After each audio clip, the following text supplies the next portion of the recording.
Subscribe कीजिए ध्येय IAS channel को और बेल आइकन को दबाइए लेटेस्ट वीडियो सबसे पहले देखने के लिए।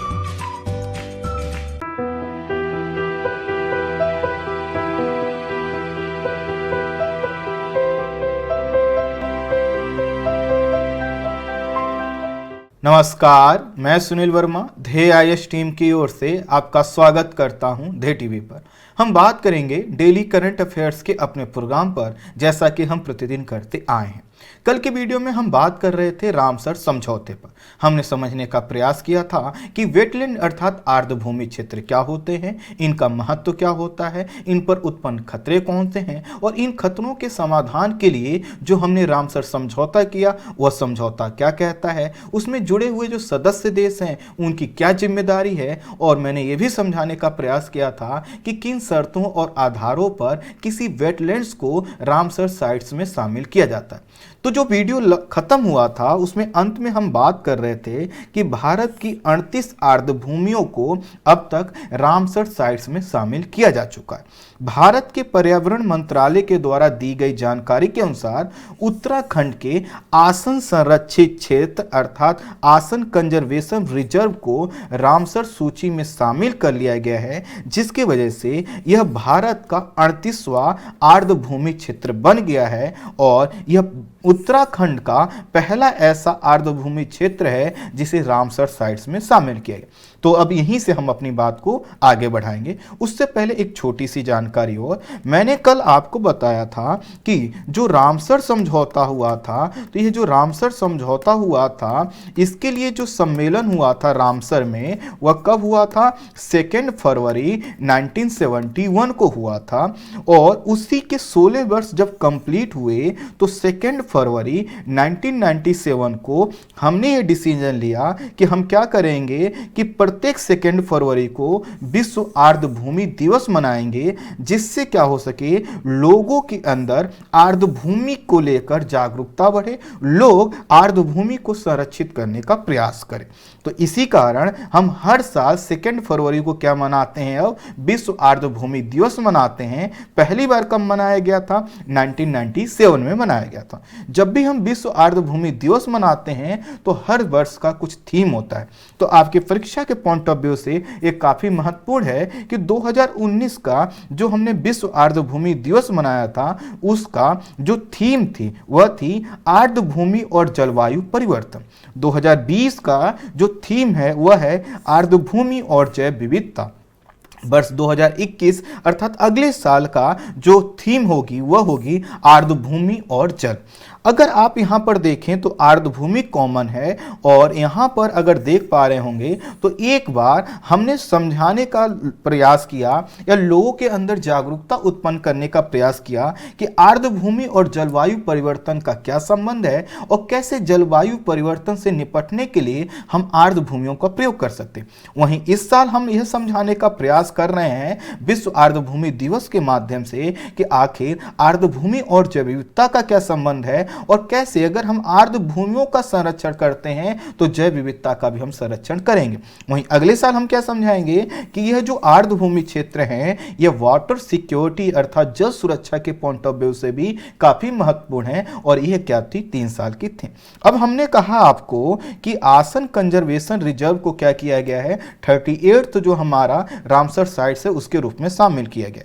तो भारत ने 1982 में इस संधि पर हस्ताक्षर किया था और भारत में जो केंद्रीय पर्यावरण वन और जलवायु परिवर्तन मंत्रालय है इसको क्या किया गया है? नोडल एजेंसी बताया गया है। और नोडल एजेंसी किस लिए? कि वेटलैंड के लिए संरक्षित करने के लिए या फिर रामसर समझौते के नियमों को इफेक्टिव बनाने के लिए जिस मंत्रालय के पास जिम्मेदारी हो कौन सा है? केंद्रीय पर्यावरण वन और जलवायु परिवर्तन मंत्रालय। तो देहरादून स्थित जो आसन संरक्षित क्षेत्र है यह उत्तराखंड में रामसर साइट्स का मान्यता प्राप्त करने वाला पहला साइट्स है। अर्थात इससे पहले कोई भी ऐसा वेटलैंड उत्तराखंड का नहीं था जिसको रामसर सूची में शामिल किया गया।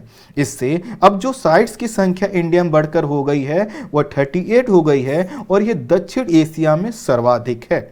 आसन कंजर्वेशन रिजर्व देहरादून में यमुना नदी की सहायक नदी आसन नदी पर बने आसन बैराज या पुल के पीछे का एक जलाशय है। जैसे मान लेते हैं, एक एग्जाम्पल से मैं समझाने का प्रयास करता हूं। यह आपकी यमुना नदी, इसमें से एक जो है, इसमें एक छोटी सी सहायक नदी आकर मिलती है और यही नदी है आसन। तो यहीं पर क्या किया गया है, एक बैराज का निर्माण किया गया है और इसका नाम ही क्या है, आसन बैराज। तो जब पुल है, ये जो बांध है, इसके पीछे का जो जलाशय क्षेत्र बना है, इसी को आसन कंजर्वेशन के नाम से जाना जाता है और इसी को क्या किया गया है, वेटलैंड के जो है कि रामसर साइट्स में शामिल कर लिया गया। यह जो क्षेत्र है, इसको देखेंगे अगर आप मैप में, तो यह जो हिमालय क्षेत्र है, तो हिमालय के फुट हिल्स में स्थित यह कंजर्वेशन रिजर्व है। तो आपसे पूछा जा सकता है कि हाल ही के समय कौन सा ऐसा कंजर्वेशन रिजर्व है जो हिमालय के फुट हिल, अर्थात जैसे फुट हिल का मतलब क्या है, तो मान लेते हैं इस प्रकार का पर्वत है, तो पर्वत का ये जो नीचे वाला भाग है, जहां से पर्वत खत्म होता है, मैदान शुरू होता है, तो इसका जो संक्रमण वाला एरिया है उसको फुट हिल बोलते हैं। तो कौन सा ऐसा जो है कि आपका कंजर्वेशन रिजर्व है जिसको रामसर साइट्स में रखा गया, जो हिमालय फुटहिल्स में है, तो आप नाम लेंगे किसका, रामसर का। इसका जो टोटल एरिया है वह 4.4 वर्ग किलोमीटर क्षेत्र में है। रामसर साइट्स की 9 जो मान्यताएं हैं, जो आधार हैं, जिनका कल मैंने उल्लेख किया था, उनमें से 5 मान्यताओं पर जब यह खरा उतरा तो उसके आधार पर इसको क्या किया गया है, अंतरराष्ट्रीय महत्व के वेटलैंड की सूची, जिसको हम रामसर साइट्स के नाम से भी जानते हैं, उसमें शामिल किया गया है। यहां पर ध्यान दीजिएगा कि ये जो 5 शर्तें हैं, ऐसा नहीं है कि 5 शर्तों पर ही कोई जो है कि वेटलैंड्स जब खरा उतरेगा या उन पैमानों को जब पूरा करेगा तभी दिया जाएगा। कोई भी रामसर कोई भी वेटलैंड्स जो एक भी क्राइटेरिया को, 9 में से एक भी क्राइटेरिया को फुलफिल करता है, उसको रामसर साइट्स में रखा जा सकता है। जैसे कल मैंने बताया था, पक्षी की विविधता हो, मछलियों की विविधता हो, प्रवासी पक्षियां वहां पर रहते हो, उस जो है कि क्षेत्र जो इकोसिस्टम है उसका अपना एक अलग महत्व, तो इन सभी आधार, तो कुल मिलाकर 5 आधारों पर इसने अपनी दावेदारी की थी और उसके आधार पर इसको शामिल किया गया। यह जो कंजर्वेशन रिजर्व है, यह जो है कि पक्षियों के लिए बहुत ही महत्वपूर्ण माना जाता है। यहाँ मध्य एशिया, रूस और चीन से हजारों की संख्या में जो प्रवासी पक्षी हैं वो आते हैं और यह जो पक्षी होते हैं ये अक्टूबर माह में आते हैं, मार्च तक यहाँ रहते हैं, अर्थात जो पूरा ठंडी का समय है वह यहाँ पर लगभग वो बिताते हैं। और इसी के कारण यहाँ पर अगर आप जाएंगे तो आपकी स्क्रीन पर जितने नाम लिखे दिखाई दे रहे हैं, चाहे रेड क्रेस्टेड पोचार्ड है या रूटी सेल्डक है, इंडियन कोमोरेंट है ना, जितने भी नाम लिखे हैं सब आपको पक्षी वहां पर देखने को मिल जाएंगे। और यहाँ पर सबसे बड़ी बात यह है, यहाँ पर न सिर्फ बाहर के पक्षी आते हैं, बल्कि यहाँ पर वह पक्षी भी देखे जाते हैं जो कि संकटग्रस्त हैं। अर्थात अगर यह कंजर्वेशन रिजर्व ना हो तो जो संकटग्रस्त प्रजातियां अभी यहां पर सरवाइव कर रही हैं पक्षियों की, वो हो सकता है विलुप्त हो जाए। इसलिए आने वाले समय पर अगर यह जो रिजर्व है इस पर खतरा उत्पन्न होता तो जो संकटग्रस्त जो पक्षियों की प्रजातियां यहां देखी जाती हैं उनका भी अस्तित्व समाप्त हो जाता। इसलिए जरूरी था कि इस रिजर्व को हम क्या करें, रामसर साइट्स में रखें। इसी के कारण ऐसा किया गया।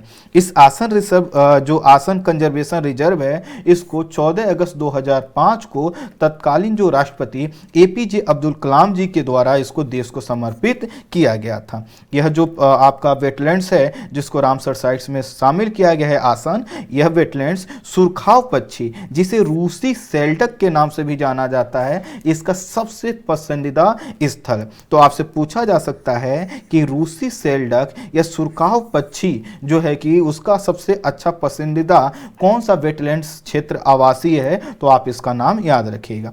आसन जो संरक्षण रिजर्व है यह चक्राता वन प्रभाग के अधीन आता है। जो लोग उत्तराखंड के होंगे उनके लिए काफी इंपॉर्टेंट। जनवरी 2020 में भी भारत के 10 अन्य आर्द्रभूमियों को रामसर साइट्स में शामिल किया गया था। तो देखिए 10 जो ये शामिल किए गए थे, इसमें से कुछ के विषय में थोड़ा सा हम लोग जान लेते हैं। जैसे एक है नंदूर मद महेश्वर, तो यह जो महाराष्ट्र के नासिक जिले में स्थित जो है कि एक पक्षी अभ्यारण्य है और यहाँ पर पक्षियों की विविधता इतनी ज्यादा होती है कि इसे महाराष्ट्र के भरतपुर के नाम से जाना जाता है। तो भरतपुर जो राजस्थान का एक जिला है वहाँ पे केवलादेव एक नेशनल पार्क है और वह फेमस है पक्षियों की विविधता के लिए। वहाँ साइबेरियन पक्षी से लेकर दुनिया के अन्य हिस्सों से पक्षी आते हैं। ऐसी ही डाइवर्सिटी यहाँ पर दिखाई देती है, इसके कारण इसको यह नाम दिया गया। दूसरा है केशवपुर मियाँ समुदाय आरक्षित क्षेत्र, जो पंजाब के गुरदासपुर जिले में स्थित है और रावी और व्यास नदियों के बीच के जो क्षेत्र में ही स्थित है। और यहाँ पर भी क्या होता है, प्रवासी जो पक्षी आते हैं वो बड़ी संख्या में आते हैं। इनके संरक्षण के लिए ऐसा किया गया था। जो ब्यास संरक्षण रिजर्व है वह पंजाब स्थित एक महत्वपूर्ण आर्द्रभूमि क्षेत्र है और इसमें शामिल किया गया था। तो ब्यास जो संरक्षण रिजर्व है यह घड़ियाल के प्रजनन और पानी के जीवों के लिए प्रसिद्ध है। तो आपसे अगर पूछ लिया जाए इन नामों को देते हुए कि कौन सा ऐसा कंजर्वेशन रिजर्व है जिसको रामसर साइट्स में रखा गया है और वह न सिर्फ पक्षियों के लिए बल्कि पानी के जीवों के लिए या घड़ियाल के लिए भी फेमस है, तो नाम क्या रखेंगे आप, ब्यास संरक्षण रिजर्व। ऐसे ही एक और जो है कि रिजर्व था वह है नांगल वन्य जीव अभ्यारण्य। यह सतलुज नदी के किनारे स्थित समीपवर्ती क्षेत्र है और ये भी क्या है, प्रवासी पक्षियों के पॉइंट ऑफ व्यू से काफी महत्वपूर्ण है, उनका शरण स्थल है। ठीक इसी तरह से एक और था नवाबगंज पक्षी अभ्यारण्य। यह उत्तर प्रदेश के उन्नाव जिले में स्थित है और यहाँ पर राष्ट्रीय और अंतर्राष्ट्रीय पक्षियों के महत्वपूर्ण जो झुंड हैं वो यहाँ पे देखे जाते हैं। इस पक्षी अभ्यारण्य को चंद्रशेखर आजाद पक्षी अभ्यारण्य के नाम से भी जाना जाता है, इसको याद रखिएगा। उसके अलावा पार्वती आगरा जो है कि गोंडा में स्थित झीलें हैं। समन झील अभ्यारण्य मैनपुरी जिले में है और यह सारस और क्रेन के लिए जाना जाता है। ऐसे ही समसपुर पक्षी अभ्यारण्य, सरसई नंवर झील जो इटावा में है वह, और सैंडी जो है कि पक्षी अभ्यारण्य हरदोई में है, इनको शामिल किया। तो इस तरह से हमने ये समझा कि हाल ही में जो शामिल किए गए हैं पक्षी अभ्यारण्य उनके विषय में। अब थोड़ा सा समझने वाली चीजों पर आते हैं। रामसर साइट्स में शामिल किए गए भारतीय वेटलैंड में जो सुंदरवन आर्द्रभूमि क्षेत्र है वह सबसे बड़ा है, अर्थात उसका क्षेत्रफल सबसे बड़ा। तो पहले अगर आपसे पूछे कोई कि रामसर साइट्स में सबसे बड़ा भारतीय जो है कि वेटलैंड्स कौन सा है, तो कौन सा होगा, सुंदरवन। सेकंड अगर पूछे तो वह होगा चिल्का झील। रामसर समझौता वेटलैंड संरक्षण के संदर्भ में यह किसी तरह का कोई बाध्यकारी नियंत्रण नहीं लगाता है और ना ही किसी देश पर कोई दंडात्मक कार्रवाई करता है। इसी के कारण लोग कहते हैं कि ठीक है कि भारत के अगर कुछ स्थान रामसर सूची में शामिल भी हो गए तो भी उनका संरक्षण हो पाए, जरूरी नहीं है। कारण क्या है कि यह जो समझौता रामसर समझौता है यह जो देश हैं, जो राज्य हैं, उनको किसी रूप में बाध्य नहीं करता, या फिर अगर वह नियमों का पालन नहीं करते हैं राज्य या सदस्य देश तो उन पर कोई दंडात्मक कार्रवाई नहीं करता है। इसलिए कुछ लोग कहते हैं कि यह जो समझौता है इससे आने वाले समय में वेटलैंड्स की जो समस्याएं हैं वो दूर हो जाए, निश्चित नहीं है। लोगों का कहना है इसका उद्देश्य महज इतना होता है कि संबंधित वेटलैंड्स के प्रति स्थानीय स्तर से लेकर अंतर्राष्ट्रीय स्तर तक जो है कि लोगों का ध्यान आकर्षित होगा और ध्यान आकर्षित होने से इसका जो कोई समाधान निकल जाए यह जरूरी नहीं है। रामसर साइट्स की ही तरह एक और सूची जो कि आर्द्रभूमियों से संबंधित है उसे बोलते हैं मॉन्ट्रेक्स रिकॉर्ड। तो जो मॉन्ट्रेक्स रिकॉर्ड है वह क्या है, इस रिकॉर्ड और सूची में उन आर्द्रभूमियों को रखा जाता है जो तकनीकी विकास, प्रदूषण अथवा मानवीय प्रभावों से प्रभावित होकर उनके जो इकोसिस्टम है, उनका जो पारिस्थितिकी है उस पर नकारात्मक प्रभाव पड़ रहा हो। अर्थात जैसे हमने कहा कि जो रामसर सूची है उसमें किन स्थानों को रखा जाता है कि ऐसे वेटलैंड जो कि वर्ल्ड वाइड क्या हो, फेमस हो या उनका पूरे विश्व के संरक्षण करने के लिए जरूरी। लेकिन जो मॉन्ट्रेक्स रिकॉर्ड है उनमें उन जो है कि वेटलैंड्स को शामिल किया जाता है जो किसी भी प्रकार के मानवीय प्रभाव से बहुत ज्यादा प्रभावित हो चुके हैं। अगर उसको हमने अब संरक्षित नहीं किया तो पूरा वेटलैंड समाप्त हो सकता है, उसका पूरा इकोसिस्टम डैमेज हो सकता है।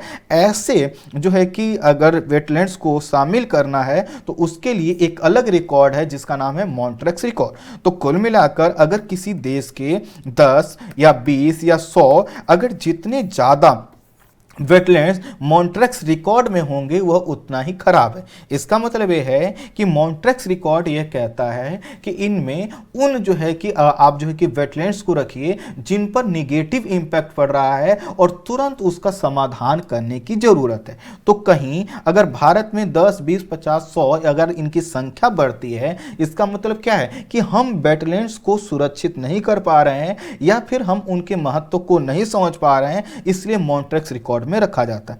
इस रिकॉर्ड में शामिल किसी स्थान को शामिल होने का आशय यह है कि इस पर विशेष ध्यान देने की आवश्यकता है। तो जो रामसर साइट्स है वह तो हमारे लिए खुशी की बात होती है कि ठीक है उसको अंतर्राष्ट्रीय पहचान, लेकिन अगर हम मॉन्ट्रेक्स रिकॉर्ड में हमारे कोई वेटलैंड्स आते हैं तो एक चिंताजनक स्थिति है।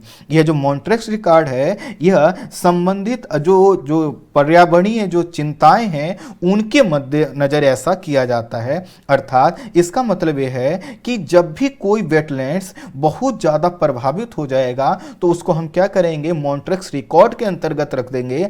और मॉन्ट्रेक्स रिकॉर्ड या सूची में शामिल करने का मतलब यह है कि उस पर अब हमें ज्यादा ध्यान देने की जरूरत है। वह हमारे लिए चिंताजनक कंडीशन है। अगर तुरंत हमने उस पर ध्यान नहीं दिया तो उसका इकोसिस्टम कोलैप्स हो सकता है। इसलिए जब वह क्या होगा, सही हो जाएगा तो हम उसको क्या करेंगे, बाहर कर देंगे। जैसे चिल्का झील को हमने इसमें पहले शामिल किया था। अर्थात हमने मतलब नहीं कि हम लोग नहीं करते हैं, पूरा जो पेरिस समझौता का कॉन्फ्रेंस ऑफ पार्टीज है अर्थात उसके सदस्य देशों की जब बैठक होती है तो वह निर्णय लेती है। तो हमारे जो चिल्का झील है इसकी भी जो कंडीशन है एक समय खराब हो गई थी तो हमने इसको शामिल किया। लेकिन जैसे ही हमने इसको शामिल किया अंतर्राष्ट्रीय रूप से भी हमसे कहा जाता है कि भाई हम अपना काम जो है सही से नहीं कर रहे हैं और देश के लोगों का भी दबाव पड़ता है कि नहीं, अगर कोई जो है कि वेटलैंड्स इस सूची में है इसका मतलब हम सही से ध्यान नहीं दे रहे हैं। लेकिन सरकारों ने प्रयास किया और चिल्का झील का जो वहां पर निगेटिव इंपैक्ट पड़ रहा था उससे जब हम बाहर आ गए तो अपने आप हमने चिल्का झील को इससे बाहर कर लिया। वर्तमान समय में भारत की 2 आर्द्रभूमि, एक का नाम है केवलादेव राष्ट्रीय उद्यान जो भरतपुर राजस्थान में है, दूसरा लोकटक झील को इसके अंतर्गत रखा गया है। तो जो केवलादेव राष्ट्रीय उद्यान है इसमें पानी की समस्या है। कई जगह पे ऐसा देखा गया है कि वहाँ पर जो पानी होता था वो पानी नहीं है, जिसकी वजह से यहाँ के पक्षी प्रभावित हैं। ठीक इसी तरह से लोकटक झील है, यहाँ पर भी प्रदूषण की समस्या है, यहाँ का जो क्षेत्र है उसमें अतिक्रमण की समस्या है। तो इनको अभी तक हमने मॉन्ट्रेक्स रिकॉर्ड में शामिल कर रखा, लेकिन जैसे ही इनकी जो प्रॉब्लम है वह सॉल्व हो जाएगी उनको हम मॉन्ट्रेक्स रिकॉर्ड से क्या कर लेंगे, बाहर कर लेंगे। इस तरह से मॉन्ट्रेक्स रिकॉर्ड में शामिल होना किसी वेटलैंड का अच्छी खबर नहीं मानी जाती। विश्व में अभी 59 जो है कि वेटलैंड ऐसे हैं जिनको मॉन्ट्रेक्स रिकॉर्ड में हम लोगों ने रखा। इस रिकॉर्ड में जो मॉन्ट्रेक्स रिकॉर्ड है इसमें किसी भी आर्द्रभूमि को शामिल करने तथा बाहर निकालने के लिए जो आपका रामसर समझौते का जो सीओपी है अर्थात कॉन्फ्रेंस ऑफ पार्टीज है उसकी अनुमति लेनी होती है। अर्थात कोई देश ऐसा नहीं कर सकता जब सीओपी ये कहेगा कि ठीक है इस स्थान को हमें शामिल किया जाना चाहिए या इसको जो आपका मॉन्ट्रेक्स रिकॉर्ड है उसमें जब शामिल किया गया था अब उसमें इंप्रूवमेंट हो गया है, उसकी कंडीशन ठीक है तो उसको बाहर कर दिया है, तभी किया जाता है। ऑस्ट्रेलिया का कोवार्ग प्रायद्वीप, यहां थोड़ा सा गलत लिखा है, कोवार्ग है। ऑस्ट्रेलिया का कोवार्ग प्रायद्वीप दुनिया का पहला नामित जो है कि वेटलैंड्स माना जाता है और इसे चुना गया था 1974 में। तो अगर आपसे पूछ लिया जाए कि दुनिया का पहला रामसर साइट्स के लिए नामित जो आपका वेटलैंड्स था वो कौन सा था, तो याद रखिएगा ऑस्ट्रेलिया का जो है कि कोवार। ऐसे ही अगर आपसे पूछ लिया जाए कि दुनिया के सबसे बड़े वेटलैंड कौन से हैं, तो याद रखिएगा जो कांगो देश है, कांगो का गिरी तुम मेंडोबे और कनाडा का क्वीन मोद गल्फ वाला जो क्षेत्र है ये दुनिया के सबसे बड़े वेटलैंड्स हैं जो 60,000 वर्ग किलोमीटर से अधिक क्षेत्र पर विस्तृत है। तो ये तो हमने समझा अंतर्राष्ट्रीय रूप में और राष्ट्रीय स्तर पर कि जो रामसर साइट्स है उनकी क्या कंडीशन। मैं फिर से आपसे गुजारिश करूंगा अगर आपने पहला पार्ट नहीं देखा है तो उसको देखने के बाद ही इस वीडियो को देखिए, तभी आप इसका ज़्यादा लाभ उठा पाएंगे। अब हम समझते हैं कि भारत में आर्द्र भूमियों के संरक्षण के लिए जो कानून बनाए गए थे वह कौन से। तो पहला जो कानून है वह जुड़ा हुआ है हमारी स्वतंत्रता से पहले का भारतीय मत्स्य अधिनियम 1857। इसमें यह प्रावधान किया गया है कि जब भी हम मत्स्य उत्पादन कर रहे हो, कोई ऐसी एक्टिविटी कर रहे हो, तो वहाँ की जो जैव विविधता है उसका ध्यान रखा जाना चाहिए और जैव विविधता को संरक्षित करने के माध्यम से ही हम वेटलैंड को संरक्षित करते हैं। वहीं जो दूसरा आपका कानून है वह है भारतीय वन अधिनियम 1927, उसी के साथ वन्य जीव संरक्षण अधिनियम 1972, जल संरक्षण और प्रदूषण अधिनियम 1974 और 1977, ये है समुद्री क्षेत्र अधिनियम 1976, वन्य संरक्षण अधिनियम 1980, पर्यावरण संरक्षण अधिनियम 1986, तटीय क्षेत्र विनियमन अधिसूचना 1991 और इसी के साथ साथ वन्य जीवन संरक्षण संशोधन अधिनियम 1991 और फिर जैव विविधता अधिनियम 2002 के द्वारा हम वेटलैंड को संरक्षित करने का प्रयास करते हैं। कुल मिलाकर अगर हम कहें तो जितने कानून देखा या आपने, इसमें कानूनों की कमी नहीं है, इम्प्लीमेंटेशन की कमी है, जिसके वजह से ग्राउंड लेवल पर अगर देखें तो आज भी जो आर्द्र भूमि है वह अपने अस्तित्व के लिए जद्दोजहद कर रहे हैं, अर्थात उनका जो अस्तित्व है अभी भी खतरे में बना हुआ। सरकार ने 1986 के दौरान संबंधित राज्य सरकारों के साथ मिलकर आर्द्र भूमि को संरक्षित करने के लिए राष्ट्रीय आर्द्र भूमि संरक्षण कार्यक्रम शुरू किया और इसी के साथ राष्ट्रीय झील संरक्षण योजना भी प्रारंभ की गई। बाद में दोनों का विलय करके अर्थात राष्ट्रीय आर्द्र भूमि संरक्षण कार्यक्रम और राष्ट्रीय झील संरक्षण योजना को दोनों को मिलाकर राष्ट्रीय जलीय पारिस्थितिकी तंत्र संरक्षण योजना को लाया गया। उद्देश्य एक था कि वह वेटलैंड्स का कंजर्वेशन करना, लेकिन बहुत कुछ हासिल नहीं हो पाया। वर्ष 2011 में भारत सरकार ने आर्द्र भूमि संरक्षण प्रबंधन अधिनियम 2010 की अधिसूचना को जारी किया। अधिनियम 2010 का है, लेकिन इसकी जो अधिसूचना जारी की गई वह 2011 में की गई। इस अधिनियम के तहत भी हमने वेटलैंड को कंजर्व करने का, संरक्षित करने का प्रयास किया। इस अधिनियम के तहत केंद्रीय जो आर्द्र भूमि विनियामक प्राधिकरण की भी स्थापना की बात की गई, अर्थात यह जो 2010 में अधिसूचना जारी की गई, इसका यह क्या थी, आर्द्र भूमि संरक्षण और प्रबंधन अधिनियम 2010। इसी में उल्लेख किया गया था कि हम क्या करेंगे, एक केंद्रीय आर्द्र भूमि विनियामक प्राधिकरण बनाएंगे और यह देखेगा कि आखिर जो वेटलैंड हैं उनको सही से संरक्षित किया जा रहा है या फिर नहीं। इसमें कहा गया है कि इसमें अध्यक्ष सहित कुल 12 सदस्य होंगे, लेकिन यहाँ जो पूरा यह नियम बनाया गया था इसमें क्या कहा गया था कि आर्द्र भूमि को हम 6 कैटेगरी में डिवाइड कर रहे हैं और हर कैटेगरी के अलग नियम बनाए। जैसे जो रामसर साइट्स में है उनकी अलग, जो जहां पे पक्षियों के पॉइंट ऑफ व्यू से जो वेटलैंड्स इंपॉर्टेंट हैं उसको अलग, कोई बाढ़ क्षेत्र में है तो उसका अलग। लेकिन इसमें एक खामी थी कि राज्यों को इसमें कई प्रकार की छूट दी गई और राज्यों को जब इसमें छूट दी गई तो कई जगह ये रिपोर्ट देखी गई कि कई राज्यों ने वेटलैंड्स के महत्व को नहीं समझा और वहां पर क्या किया, कई प्रकार के जो निर्माण है किए गए, साथ ही साथ कॉलोनियों को बसाया गया, लोगों ने भी अतिक्रमण किया। तो इस तरह से जो राज्यों को जो फ्लेक्सिबिलिटी दी गई उसका बहुत कुछ लाभ मिला नहीं। 2010 के नियमों के स्थान पर आर्द्र भूमि संरक्षण प्रबंधन नियमावली 2017 को लाया गया ताकि इसकी खामियों को दूर किया जा सके, लेकिन इसमें राज्यों को अधिक जिम्मेदारी दी गई और उनसे कहा गया कि वह क्या करें, स्थानीय आवश्यकताओं को देखते हुए आर्द्र भूमि के संरक्षण और प्रबंधन को बढ़ावा दें। लेकिन आपको पता है कि जब राज्यों के ऊपर छोड़ेंगे तो राज्य इतने कठोर कानून नहीं बना सकते हैं जितना कि केंद्र बना सकता है। इसीलिए जनवरी 2020 में पुनः इन नियमों में परिवर्तन किए गए और यह जो नियम है वह यह कहते हैं कि जो आर्द्र भूमि क्षेत्र है इसमें किसी भी प्रकार के कॉलोनी और उद्योगों का विस्तार या जो है कि कूड़े का निपटान यहाँ नहीं किया जाएगा, क्योंकि कूड़े का निपटान कॉलोनी बनाने से, उद्योगों का विस्तार करने से आर्द्र भूमि क्षेत्र पर निगेटिव इंपैक्ट पड़ता है।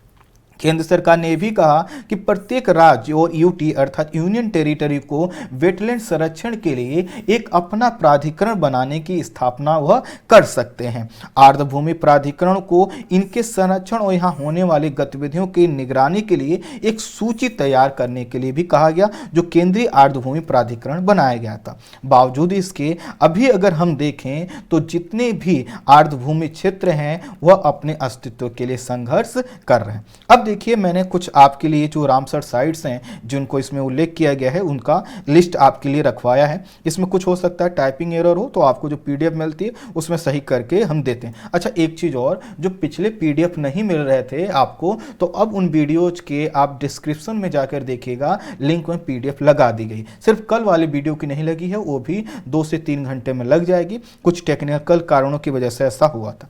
अब देखिए कि यह जो आपके कुल हमारे अभी तक 37 थे, इसमें एक और हम जोड़ देंगे, वह कौन सा होगा, आसन कंजर्वेशन रिजर्व। तो हमारे पास 38 रामसर साइट्स हो गए हैं जिनको हमने रामसर सूची में शामिल किया है। तो इनके नाम लिखे हुए हैं, राज्य लिखे हुए हैं, इनका क्षेत्रफल लिखा हुआ है। तो अगर मैंने आपको कहा था जो चिल्का का देखेंगे तो ये क्या होगा, पहले अगर हम जो सुंदरबन डेल्टा वाला क्षेत्र है जब तक उसको शामिल नहीं किया गया था तब तक ये सबसे बड़ा था, अब क्या हो गया, सेकंड सबसे बड़ा है। तो राज्यों के नाम के साथ उनकी सभी चीजें लिखी हुई हैं, उनका क्षेत्रफल लिखा गया है, कब उनको शामिल किया गया ये भी लिखा हुआ है। तो यह आप अपने हिसाब से इनका एक जो है कि शॉर्ट नोट्स बना लीजिएगा। आप चाहें तो इस पीडीएफ को भी आप यूज कर सकते हैं, आप इसको प्रिंट आउट कर सकते हैं। तो ये बाकी सभी नाम है, इनका हम उल्लेख नहीं करेंगे। कुल मिलाकर हमारा उद्देश्य यह था कि जो आपका वेटलैंड्स है, जो आर्द्रभूमि है, उनके विषय में आपको एक डिटेल जानकारी दे दी जाए और उसी के तहत हमने यह प्रयास किया था। आज हो सकता है आपको जो है कि यह अच्छा भी लगा। अब देखिए, ये जो पश्चिम बंगाल वाला है जिसका हमने सुंदरबन का जिक्र किया, इसका क्षेत्रफल देखिए कितना बड़ा है और इस तरह से ये सबसे बड़ा जो हमारा वेटलैंड है जो रामसर साइट्स में शामिल किया गया है। तो इस वीडियो में इतना ही। Thank you so much.